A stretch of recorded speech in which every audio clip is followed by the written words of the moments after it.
Olá, estou aqui para fazer mais um convite a você da família IKB e a você que acompanha também o canal do Instituto Kardecista da Bahia. Em breve, ainda este mês de setembro, nós estaremos inaugurando reflexões do Evangelho. Durante a semana, 15 minutos de reflexão. Esteja conosco, você vai gostar. Inscreva-se no canal se você ainda não é inscrito e o YouTube lhe avisará com antecedência necessária. Divulgue entre seus contatos, auxilie na divulgação da mensagem espírita e do Evangelho segundo o Espiritismo. Até lá e um grande abraço.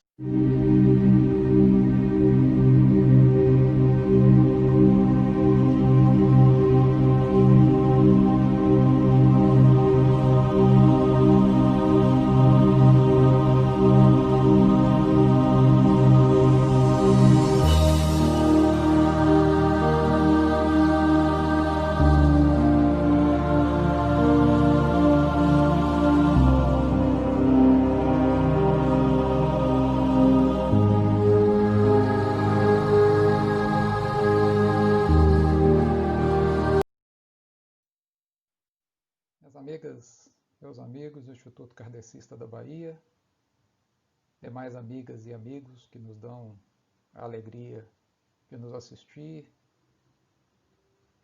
pelas vias eletrônicas, tendo em vista as circunstâncias peculiares dos dias de hoje. Pedindo a Deus que nos abençoe e inspire, nós vamos falar sobre a caridade segundo São Paulo. Nós sabemos que a caridade é um tema que está no cerne da doutrina espírita, que pronuncia inequivocamente: fora da caridade não há salvação.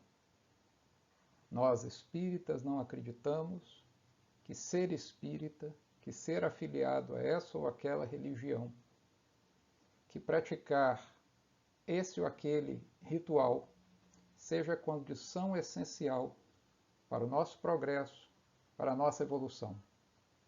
Mas nós acreditamos que a prática da caridade é a condução, ou melhor, a condição, aquilo que nos conduz à nossa evolução espiritual, à nossa felicidade no plano individual, no plano coletivo, na caminhada para um mundo melhor. Então, nós vamos seguir ao encontro das palavras do apóstolo dos gentios, considerando que caridade é essa?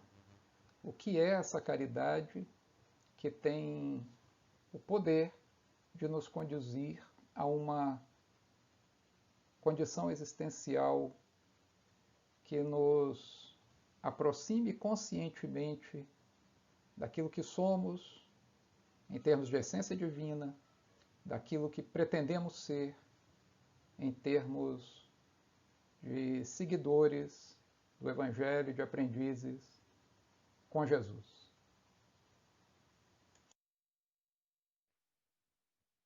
Iniciamos por uma passagem interessante, instigante mesmo, de Herculano Pires, no livro Relação Espírito-Corpo. Página 32, refiro-me aqui à edição da editora Paideia, de 2009.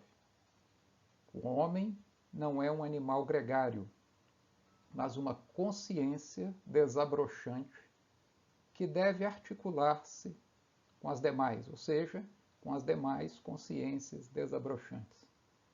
Ao dizer que o ser humano, o homem no sentido de humanidade, não é um animal gregário, Herculano Pires não quer dizer que nós não tenhamos um lado animal, porque é evidente que o temos. Do ponto de vista orgânico, nós somos, em muito, bastante semelhantes aos demais mamíferos, particularmente aos primatas. Mas ele quis dizer, nós não nos esgotamos nessa perspectiva de animais gregários, aqueles que buscam a vida ou que buscam a convivência em grupos. Nós somos consciências. E veja, Herculano Pires diz consciências desabrochantes. Portanto, não consciências desabrochadas, aquelas que vão aos poucos descobrindo e descobrindo-se nesse panorama imenso de nuances inesgotáveis que é a criação divina. Somos desafiados, ao longo dessa descoberta, em nos articularmos com as demais consciências desabrochantes. Talvez por intermédio de alguns atritos, na medida em que essa consciência enxerga o eu de superfície, esse eu às vezes tão próximo da animalidade, e tem dificuldades de enxergar no outro alguém semelhante, com as mesmas necessidades, potencialidades, angústias, medos, alegrias, tristezas e assim por diante. Então nós também atritamos. Nesse encontro há incompreensões, vacilações, conflitos, mas na medida em que nós vamos crescendo, esse encontro vai se realizando também pela via do amor. O que inicialmente se dava por vias mais rudes, materiais, passionais, até mesmo grosseiras, na área das relações de clã, de família, de tribos em tempos idos, primitivas, não as tribos ricas de cultura que nós conhecemos hoje. Também na esfera da sexualidade, relações um tanto quanto rudimentares, eminentemente passionais, voltadas à satisfação dos instintos. Aos poucos, o amor vai assumindo o protagonismo ao longo da nossa história. É verdade que, ao contemplar o mundo atual, nas suas angústias, nas suas dores, nos seus impedimentos, às vezes até mesmo no seu horror, nós muitas vezes nos perguntamos se a humanidade não evoluiu de algum modo, não retrograda. A resposta é não.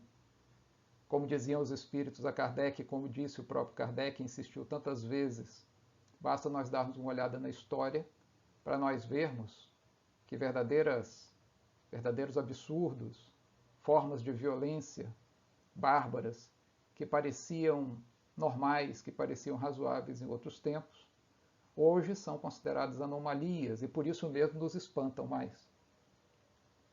Não é preciso aqui nós entrarmos em detalhes para citarmos algumas dessas questões, mas, por exemplo, há penas absolutamente hediondas, absurdas, a que se submetiam publicamente e com o aval social mais amplo há 200, 300, 500 anos, hoje são aberrações que eventualmente ocorrem e que, quando denunciadas, quando expostas publicamente, são objeto de asco, são objeto de rejeição por parte da maior parte da parcela maior, mais ampla da sociedade.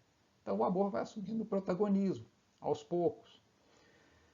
Nesse sentido, é bom nós sabermos que a evolução é sempre relacional, ou seja, ninguém evolui sozinho.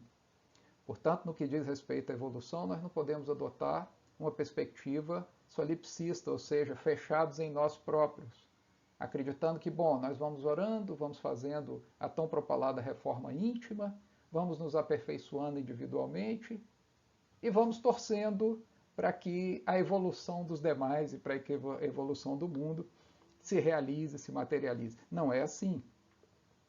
Toda evolução é relacional. Por isso nós vivemos em sociedade. Nós somos chamados a evoluir com o outro, por intermédio das relações com os outros, assim como os outros também evoluem por intermédio das relações conosco. Nós vamos aprendendo e ensinando, doando e colhendo nos demais aquilo que os demais têm de importante a nos oferecer. Então, a evolução é relacional. Lembremos-nos sempre disso. Esse é um conceito fundamental. Na célebre canção brasileira, o poeta diz que é impossível ser feliz sozinho, 100% verdadeiro. Podemos parafraseá-lo na sua percepção.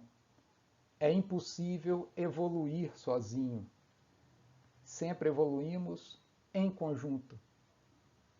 E, portanto, uma primeira indicação: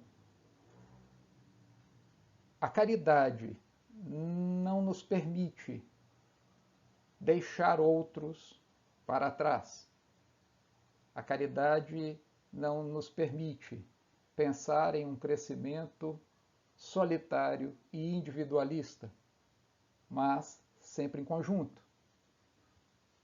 É curioso, me vem à mente um trecho de O Livro dos Espíritos, quando Kardec pergunta aos espíritos se não é lícito que uma pessoa acumule riquezas decorrentes do seu trabalho. E os espíritos dizem sim, desde que, a exemplo das abelhas, trabalhe em conjunto, trabalhe em família, e nunca buscando, portanto, a acumulação apenas para si, mas aquele enriquecimento que beneficia a todos. Então, esse é mais um indicativo dentro de O Livro dos Espíritos, esse manancial impressionante de sabedoria prática, sobre como a nossa vida na Terra, a nossa evolução, a nossa caminhada se processa e há de se processar. Nos textos antigos, normalmente chegados a nós por intermédio do idioma grego, há 3 palavras, ou pelo menos 3 palavras, 3 termos, que significam diferentes nuances do amor: eros, filia e agape, às vezes também pronunciado ágape. Ágape ou agape é a palavra utilizada na célebre epístola de Paulo, na célebre primeira epístola de Paulo aos Coríntios, capítulo 13, que nós vamos, daqui a pouco, analisar com mais atenção. Eros é ligado à nossa palavra contemporânea erótico, e é uma palavra que não tem a ver só com sexo, ou mesmo com sexualidade da forma como nós normalmente entendemos. O sexo passa pelo erotismo, ou pelo menos deveria passar, quando não é apenas manifestação bruta e instintiva de uma mente presa às paixões mais rudimentares. Eros é o impulso vital, poderíamos dizer, em um sentido próprio, passional, a paixão de criar. A relação do artista com a obra é também uma relação erótica. A relação de uma pessoa de matemática com a sua obra abstrata, com os teoremas, é também uma relação erótica. Um célebre guitarrista brasileiro dizia que a sua relação com a guitarra é uma relação erótica. Então, nas ciências, nos campos criativos, de um modo geral, nós temos essa paixão, nós temos esse impulso vital com que carregamos a nossa criação, o nosso trabalho. E é muito bom que assim seja. Então, o erotismo não tem nada de pecaminoso, o erotismo não tem nada de condenável, o erotismo não tem nada de censurável. É aspecto imanente da condição humana, que manifesta os nossos impulsos criativos nas suas mais variadas expressões. E é por isso mesmo que, no caso de algumas pessoas, e essa é uma questão analisada pela psicanálise, o impulso propriamente sexual canaliza-se, transmuta-se em formas diversas por intermédio da criatividade em várias áreas, das ações concretas pela mudança do mundo em que se vive, inclusive por intermédio do apoio ao próximo, por intermédio da filantropia. Veja só, a filantropia. Nós estamos aqui falando da palavra filia, que é um outro termo que exprime uma outra modalidade de amor. O amor, amizade, o amor, gostar de, um amor, apreciar a presença, sentir-se atraído, ser simpático a. Às vezes em relações de reciprocidade. Então, filia é um termo utilizado também para significar tão somente amizade. A amizade é essa apreciação recíproca, esse entendimento entre os seres que se gostam, que descobrem pontos em comum, ainda com as divergências que toda amizade saudável também tem. Então, filia tem um sentido diferente de eros. É uma outra modalidade. Então, os gregos poderiam dizer filárgiros, aquele que gosta da prata, aquele que gosta do dinheiro. Árgiros de prata, filárgiros. Filantropo. Quem é o filantropo? Antropos. Ser humano, homem, espécie humana. Filantropo. Aquele que gosta da espécie humana e, portanto, pratica em relação à espécie humana atos de benevolência, de benemerência. Daí a palavra filantropia. Mas a palavra usada por Paulo na epístola é agape ou ágape. É uma outra modalidade de amor. Ágape, agape, é o amor que transcende a forma, que vai além do erotismo, que vai além das relações de simpatia, de apreciação pura e simples. É o amor fusão dos seres. É o amor solidariedade. É o amor partilha. Por isso, no cristianismo primitivo, ágape é também o banquete de comunhão. Comungar é um ato de amor, a partilha daquilo que nós temos em comum. Comungar. Então, ágape é esse amor que vai além das expressões materiais, vai além das expressões passionais, vai além das simples expressões de gostar, de apreciar. É o amor universal. É desse amor que Paulo de Tarso nos fala na sua epístola. A palavra agape, às vezes, vem traduzida em várias traduções. Nós vamos encontrar na nossa língua portuguesa e em outros idiomas como caridade. Em muitas traduções nós vamos encontrar como amor. Não existe aí um conflito, apenas uma dificuldade de transcrever uma palavra, um termo utilizado em sentido arcaico, para a nossa língua contemporânea. A tradução é sempre um enorme desafio, porque significa também uma transcrição cultural, uma transcrição no tempo, uma transcrição no espaço. O risco é nós traduzirmos agape como caridade e ficarmos presos a uma determinada visão de caridade, a que nós nos fixamos ao longo do tempo. Então vamos tratar da epístola de Paulo e comentar um pouco mais a respeito dessas questões. Diz o apóstolo dos gentios: ainda que eu fale as línguas dos homens e dos anjos, se não tiver amor, serei como metal que soa, ou o símbolo que retine. Ainda que eu fale a língua dos homens e dos anjos, o que não é pouca coisa. Falar a língua dos homens até que poderia ser um feito relativamente banal. Falar a língua dos anjos ou dos espíritos superiores já seria um feito bem mais avançado. Mas se não tiver amor, ou seja, agape, serei como metal que soa, ou símbolo que retine, ou seja, apenas uma sonoridade externa, sem uma essência viva, sem uma alma. O metal que soa, o tímbalo, ou símbolo, né? Tímbalo ou símbolo que retine, os pratos metálicos ou algumas dessas variações de instrumentos a que se dá o nome de símbolo, não tem alma.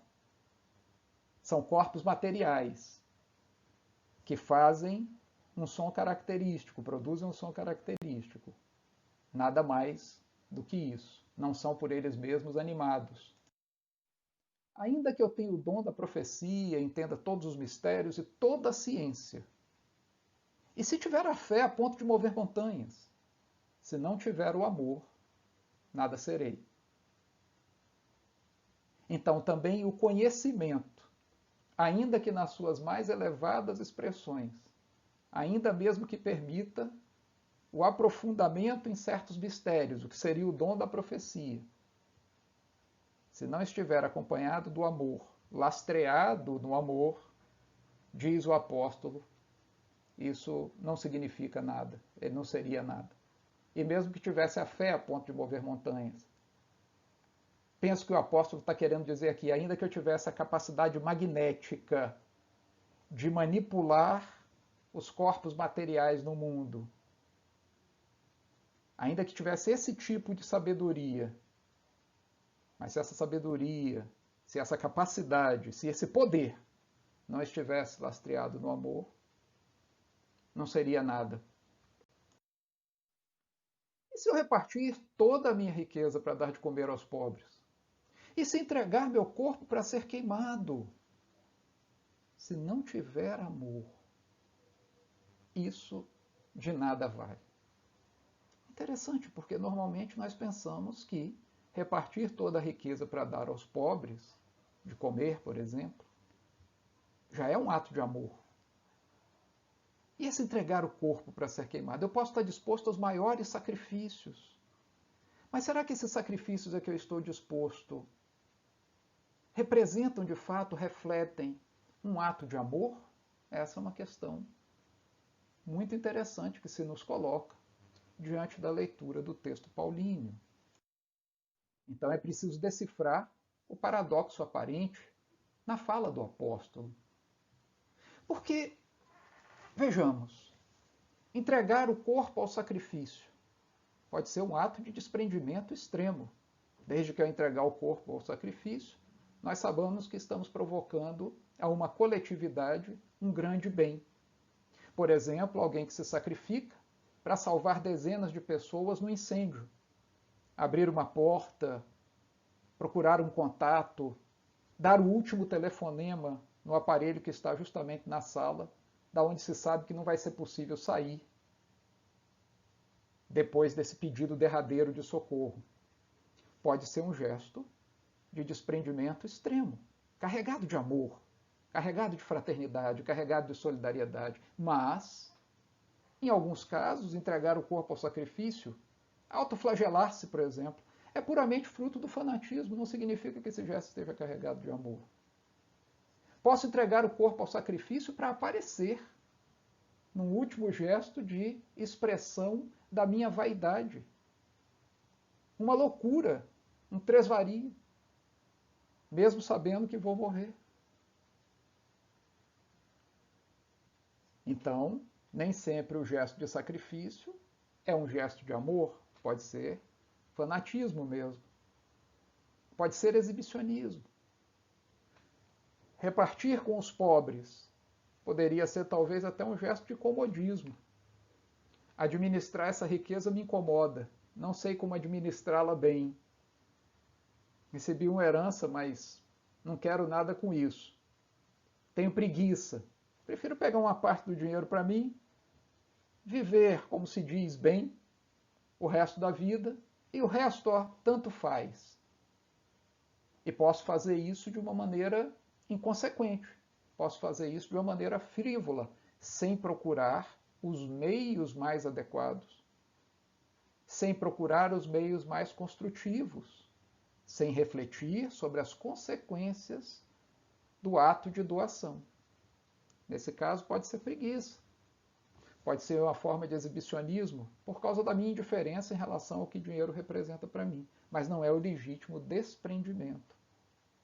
Não é por fraternidade, não é por querer bem, mas é por querer me livrar de uma situação que a mim é incomodativa. São possibilidades. Mas veja que então, quando nós falamos caridade, atitude existencial por quê? Porque Paulo de Tarso, nessas palavras da epístola, nos chama a atenção para o fato de que há uma diferença entre o gesto e a intenção.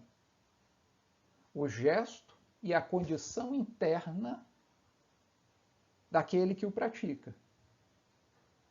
Então, a caridade como atitude perante a vida, e não apenas como uma sequência de gestos que podem significar várias coisas. A caridade é paciente e benfazeja, prossegue Paulo. Não é invejosa, não é orgulhosa e não se vangloria. A caridade não é interesseira nem indecorosa, não é suscetível e não guarda rancor, não se compraz na injustiça, mas se rejubila na verdade. A caridade tudo suporta, tudo crê, tudo esperança. Normalmente se traduz tudo espera, mas existe em língua portuguesa, dicionarizado, o verbo esperançar, não é apenas esperar. Em inglês há uma distinção. Disse que a mãe que espera o bebê is expecting, do verbo to expect, espera. Outra forma de esperar é quando você espera alguém no ponto do ônibus, to wait. I'm waiting for a friend, eu estou esperando um amigo, do verbo to wait, é esperar também. Mas em inglês existe o verbo hope, H-O-P-E, que é a esperança, I hope. Em português ficaria melhor eu esperanço, mas nós não temos o hábito de usar esse verbo.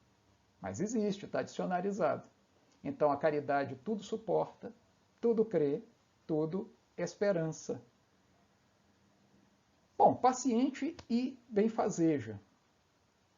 Claro, a caridade busca o bem. E não busca o bem de uma hora para outra. Porque nós sabemos que nós só podemos praticar para o outro o bem que o outro queira receber. Então tem pessoas que nós amamos demais e que nós gostaríamos de ver bem. E eu vejo mães, pais, filhos, filhas, irmãos, principalmente as mães, dizendo assim, mas como eu queria ver bem o meu filho, ver o meu filho bem. Como eu queria que ela ficasse bem, que ele ficasse bem. Mas o filho ou a filha não quer ficar bem. Ou não quer ficar bem do jeito que nós imaginamos que fique bem. Então nós não podemos obrigar as pessoas a ficar bem do nosso jeito, mesmo que nós saibamos que de fato elas estão seguindo por um caminho inadequado, que lhes trará sofrimentos, dores, angústias. Então a caridade é paciente nesse sentido, de prosseguir fazendo o melhor, aguardando o momento certo de que esse melhor se concretize. Uma outra maneira de dizer isso é que, bom, quando nós falamos de caridade, quando nós falamos de amor, né, essa caridade aí é o agape também, é o amor.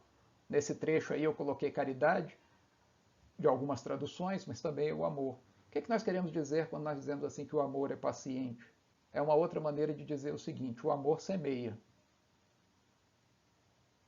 mas não se angustia com o resultado da colheita. Justamente porque não busca para si. Como está dito aí no texto. Né? A caridade não guarda rancor, não é indecorosa. Na verdade, nessa transcrição de várias, pegando aquilo que há de sutil, de significativo em várias traduções, faltou aí um ponto que é muito importante. Em muitas traduções nós temos assim, a caridade não cuida do seu próprio interesse. No Evangelho segundo o Espiritismo, então, inclusive na edição da FEB, na tradução tem lá, a caridade não cuida do próprio interesse. Tá? Ah, tá aí, tá certo. não é interesseira. Está aqui no texto, eu que não estava lendo. Então a caridade não é interesseira. Ela não está cuidando do resultado da colheita para si. O indivíduo que está de fato fazendo a caridade está preocupado em semear e, claro, estabelecer também as condições para que o bem prevaleça, para que o bem frutifique o mais rápido possível. Mas não significa que tem que ser imediatamente, de uma hora para outra. Caridade não é indecorosa. Isso pode parecer uma expressão muito curiosa, mas quantas vezes nós temos visto, né, pessoas que nós apregoamos que são assim tão caridosas e que depois nós acabamos vendo que vivem uma vida de impropriedade no campo ético, no campo das relações, no campo político, no campo familiar, social. Não pode haver mistura entre caridade e indecorosidade, entre a realização do amor e um comportamento eticamente impróprio. Dificilmente nós vamos poder falar na caridade ou no amor na sua mais legítima expressão, fluindo puro a partir de um coração impuro. Dizer que a caridade não é suscetível significa dizer que ela não se deixa sensibilizar pela crítica, pelo descaso, pela desqualificação, pela ofensa. Nesse sentido, não ser irritável. Algumas traduções dizem não se irrita. Não se irrita como a pele, entende? Algumas peles são muito sensíveis, se irritam facilmente. Então, se a pele se irrita muito facilmente, naturalmente isso causa um desconforto. A caridade não. A caridade não se irrita com a oposição. Não quer dizer que o indivíduo, que a pessoa, o homem e a mulher caridosos, não vão se indignar com o mal, não vão se indignar com o erro, não vão se indignar com a injustiça. Aliás, a caridade não se compraz na injustiça. Não se compraz quer dizer não se acomoda diante dela, não compactua com ela. Alguns textos dizem injustiça, outros iniquidade. Alguns traduzem por mentira. Mentira, injustiça, iniquidade, comportamentos, atos, atitudes existenciais contrárias à lei de amor e equilíbrio que rege o universo. A caridade não se acomoda nisso. A caridade não se mistura com isso.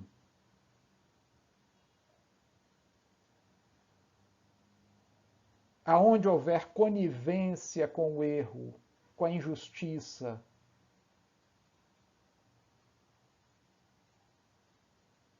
com o preconceito, não há caridade.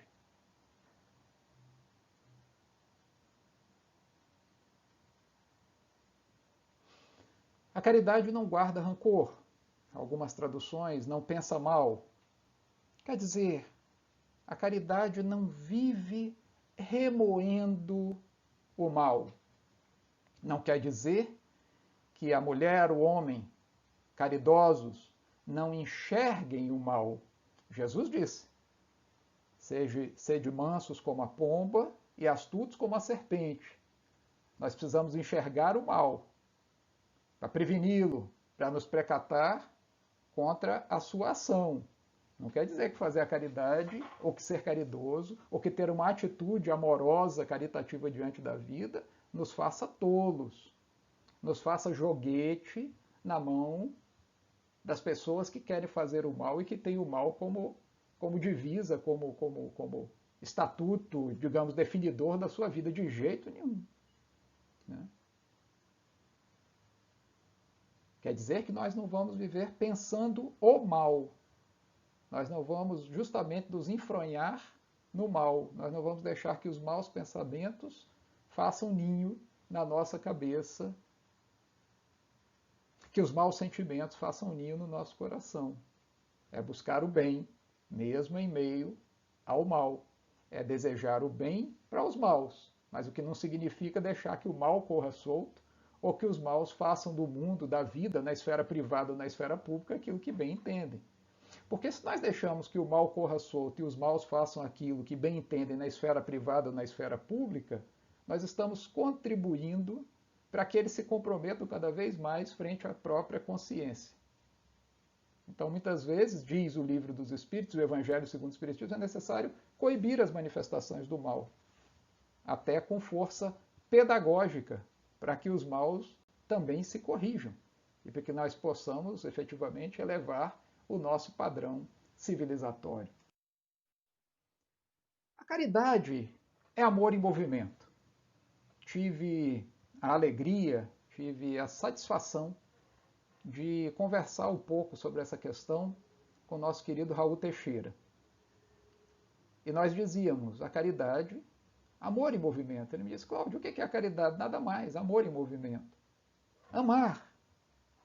Amor, substantivo, algo abstrato às vezes. Como definir o que é o amor? Mas nós podemos definir melhor o que é o amar, traduzindo o verbo amar, conjugando-o no presente do indicativo. Eu costumo dizer que amar no pretérito é apenas uma lembrança. Amar no futuro é uma carta de intenção. Talvez se realize, talvez não. Mas amar no presente é a manifestação daquilo que há de divino em nós. E, ao mesmo tempo, a melhor manifestação dessa consciência desabrochante de que nos fala Herculano Pires. Por quê? Ao desabrochar em atos de amor, por exemplo, a inteligência aplicada ao bem, na melhoria material, na melhoria institucional, na melhoria sociopolítica do nosso planeta, essa consciência desabrochante enriquece-se e enriquece outras consciências desabrochantes que também vão crescer. Então, amar é um verbo que se conjuga no presente do indicativo, traduzido em outros verbos. Ouvir é um ato de amor. Ouvir de verdade. Não é ouvir assim, superficialmente ali. A pessoa vai ali para o atendimento fraterno, o atendente fraterno já está meio, como se diz na Bahia, abusado, né, de ouvir tanta gente com as suas dores, com as suas queixas, e aí ouve assim superficialmente e já vai dando aquela receita pronta. Tá bom, você vai tomar 10 passos, você vai participar aqui do trabalho de cura, de doutrinação, de sei lá o quê. Né? Não. Ouvir. A mesma coisa em sessão de doutrinação. O Espírito vem e começa a falar, a gente já vai logo interpondo o nosso discurso, o nosso achismo por sobre a fala do Espírito. Não. Ouvir é um gesto de amor. Ajudar. Não é ajudar a fazer bobagem, é ajudar no bem. Ajudar a fazer o que é bom, o que vai representar crescimento para a pessoa, é gesto de amor. É claro que ajudar a fazer besteira é um gesto de desamor. Ah, mas você não me ajuda. Não, não ajudo porque ele quer o bem. Ah, mas você não vai me apoiar nisso? Não, não vou apoiar porque te amo. Quantas e quantas vezes o melhor gesto de amor é dizer não? Precisamos ter a consciência disso. Acolher.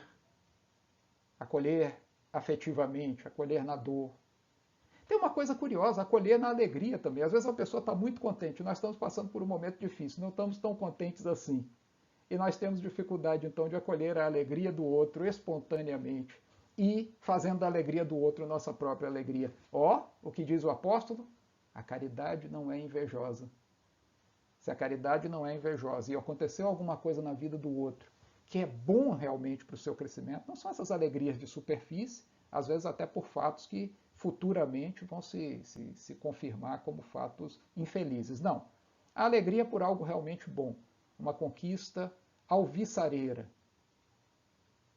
Quando chega a notícia de uma alegria até nós nos alegrarmos efetivamente, ainda que em relação à nossa própria vida não estejamos assim tão alegres, é um gesto de amor, dos maiores inclusive. Acolher a alegria, mas também acolher a dor. Respeitar. Agora, nós não podemos também acolher a queixa eterna. Alguém que só vive se queixando, e a gente vai acolhendo, a pessoa se vitimiza e não cresce. Então veja, tem sempre uma ponderação. Percebe que há sempre um equilíbrio na prática da caridade? A caridade tem que ser muito sensata, né? Tem que ser muito sensata. Algumas traduções dizem até que a caridade ela se baseia na razão, né? Então, assim, e algumas interpretações da epístola, tem que ser muito sensata. Porque não adianta eu ficar acolhendo uma vida inteira as mesmas queixas de uma pessoa todo o tempo. Significa que essa pessoa não quer crescer, está imobilizada, está paralisada. Em algum momento eu vou precisar dizer: olha, essas suas queixas são improdutivas, improfícuas. Em muitos casos elas são improcedentes e nós precisamos crescer. Nós precisamos desatar o nó e seguir em frente. Respeitar, louvar. Louvar como assim? A gente não louva só a Deus, mas a gente louva a Deus em outras pessoas também. Louvar o trabalho bem feito de alguém. Louvar os gestos de grandeza de alguém. Louvar o esforço de alguém por conquistas individuais em prol da coletividade. Então, louvar também é amar. Amparar, socorrer, cuidar e cuidar-se. Ama o próximo como a ti mesmo.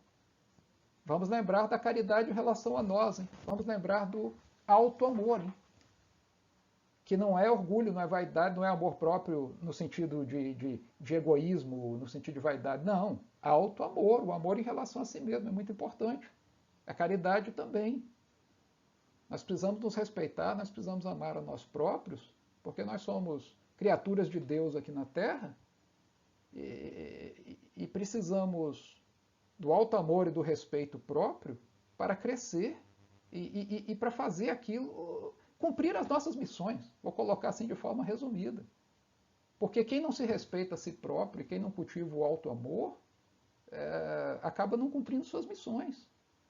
Porque vai andar por aí meio cabisbaixo, vai andar por aí sempre tristonho, vai andar por aí sempre mutilado emocionalmente, muito suscetível àquilo que um ou outro fale. Não. Nós temos que ter o alto amor e o alto respeito em nível suficiente para saber direitinho o quanto nós valemos, o quanto valem os nossos esforços.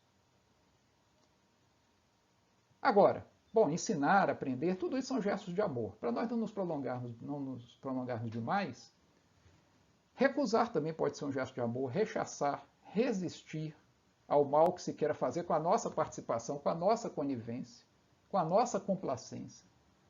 Denunciar pode ser um gesto de amor. No Evangelho segundo o Espiritismo está lá dizendo que denunciar a hipocrisia pode ser uma obrigação, porque talvez essa hipocrisia esteja fazendo um grande mal à coletividade. Nós tivemos recentemente aqui no nosso país aquele caso sórdido de um indivíduo que abusava de uma suposta mediunidade para violar a dignidade de mulheres durante anos, durante décadas, com a conivência, com a complacência, com a omissão de pessoas que sabiam, as que tinham fortes indícios para saber, de pessoas que fingiam que não viam, de pessoas que não queriam saber. Uma vez, numa determinada instituição espírita, estava acontecendo algo muito grave. Eu fui então dizer a uma dirigente: dirigente, tem algo muito grave acontecendo aqui, uma conduta absolutamente vil por parte de um dos nossos trabalhadores, que se configura, inclusive, potencialmente ilegal, e é preciso nós tomarmos alguma providência a respeito, antes que isso afete toda uma obra, antes que isso afete toda uma coletividade. Ela fez assim, literalmente igual uma criança, ela botou as mãos nos ouvidos e disse assim: não me fale que eu não quero ouvir. A partir desse momento ela passa a ser cúmplice, por omissão, daquele que praticava o mal dentro da casa espírita. Estou falando da casa espírita porque nós somos espíritas e, portanto, não vou falar aqui da casa dos outros. Mas nós sabemos que na casa dos outros tem muitos problemas também, não é só na nossa. Nós somos seres humanos e nas organizações humanas há problemas. Então a caridade, muitas vezes, significa também desmascarar, coibir a ação do mal, admoestar, e não deixar que o mal corra solto, porque isso não é um gesto de amor.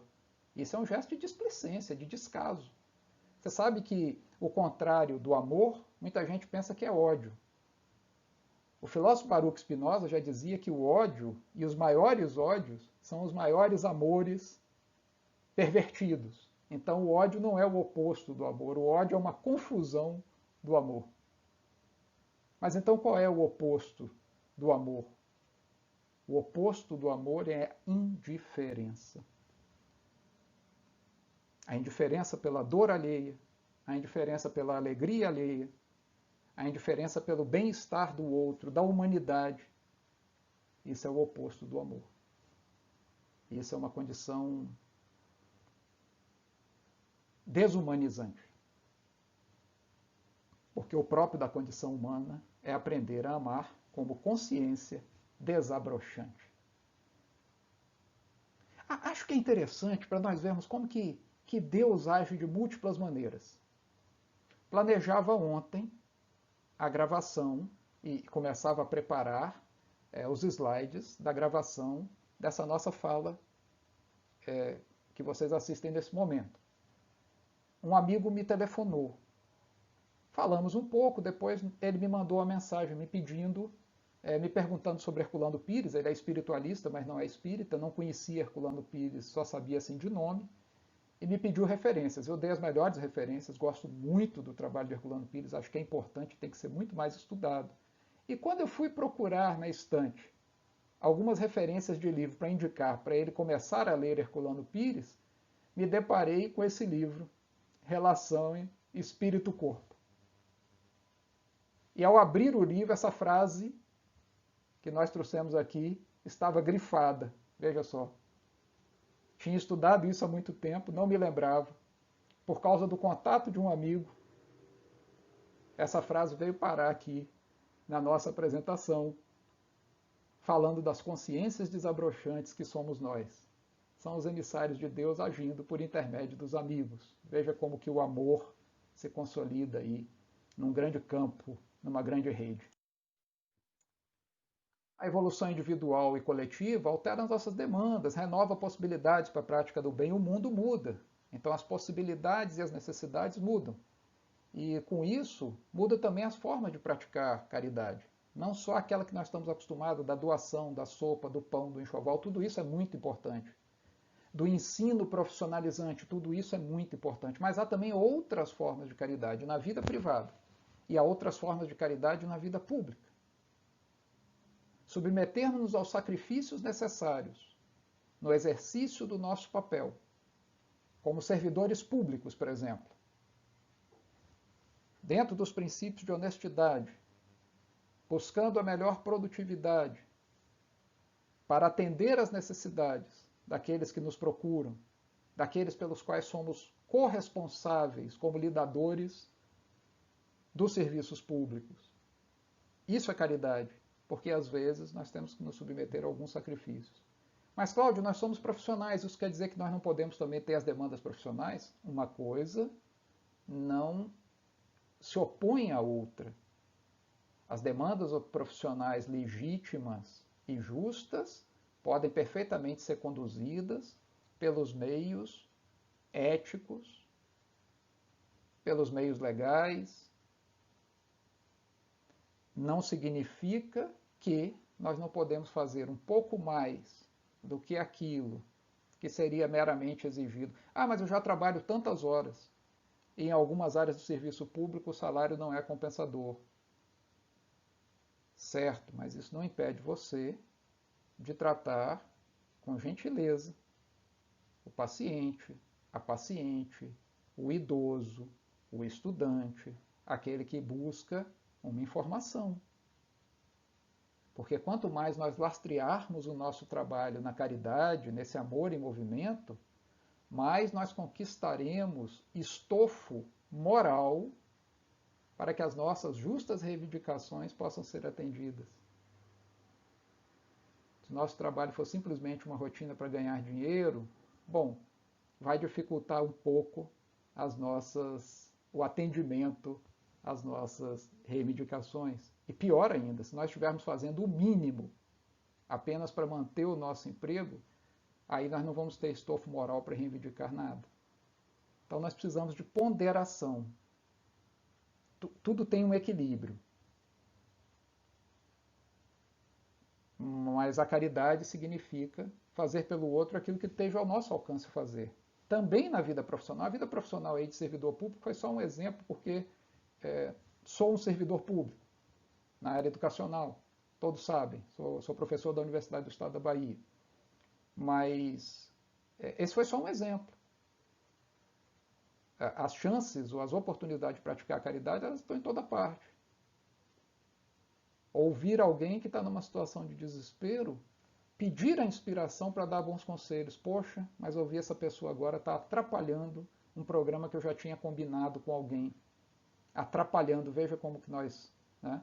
Tá certo, pode estar atrapalhando, mas esse programa que você combinou talvez possa ficar para outra hora. E ajudar a salvar uma vida é absolutamente urgente. São exemplos. Pode acontecer e nós precisamos estar preparados a atender às necessidades e também aos pedidos de socorro. Mas até fazer o alimento da nossa casa com uma disposição salutar também é um gesto de caridade. Mesmo quando isso está nos custando algum tempo, nos custando algum esforço, gostaríamos de estar fazendo outra coisa. Então vamos cumprir o nosso dever moral da forma mais construtiva. Já que temos que cumprir de qualquer jeito, e isso também é um gesto de caridade. São muitas modalidades, apenas para mostrar que a caridade não é apenas essa filantropia da doação. Essa é necessária e urgente nesse mundo iníquo que nós vivemos, mas nós precisamos encontrar os meios de corrigir a iniquidade que leva a essas necessidades extremas. Ainda hoje eu via uma entrevista com o padre Júlio Lancelotti, dizendo como que o número de moradores em situação de rua, moradores das ruas, está crescendo na cidade de São Paulo, que é onde ele trabalha com o povo das ruas. E então, é um mundo onde falta caridade. Ainda que nós nos solidarizemos, e muitas organizações de diversas denominações religiosas, e como ele próprio diz, até mesmo os ateus, até mesmo não, também os ateus, e aqueles que não têm religião, estão ali doando, ajudando a cuidar, ajudando a socorrer nas necessidades extremas, falta a caridade em algum nível na sociedade, falta o amor em algum nível na sociedade, porque senão as pessoas não estariam chegando àquelas condições extremas. Então falta a caridade de nós abdicarmos de um pouco para educarmos melhor, para prepararmos melhor para a vida. Como nós podemos fazer isso? Vamos pensar, vamos refletir, vamos nos informar. Vamos procurar crescer, então, como sociedade, em termos das nossas estruturas, em termos dos nossos procedimentos, em todas as esferas, políticas, institucionais, empresariais, nas organizações de um modo geral, inclusive as não governamentais, as públicas. Nós temos que melhorar o mundo, para que não haja tantas necessidades a socorrer. E para melhorar o mundo, muitas vezes é preciso suportar algumas pedradas, muitas vezes é preciso suportar inconvenientes, muitas vezes é preciso sacrificar os nossos interesses. E aí está a caridade. Nós sabemos o que isso significa. Então a caridade não é apenas uma rotina, mas uma constante busca para melhorar o mundo e promover o outro naquilo que o outro tem de melhor, nas suas potencialidades.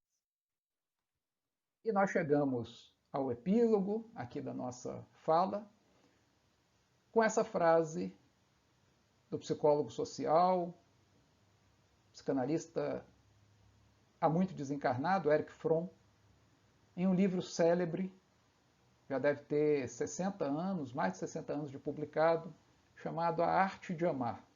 Um belo livro. No último parágrafo, Erich Fromm nos diz: o amor é a única resposta salutar e satisfatória para o problema da existência humana. A única.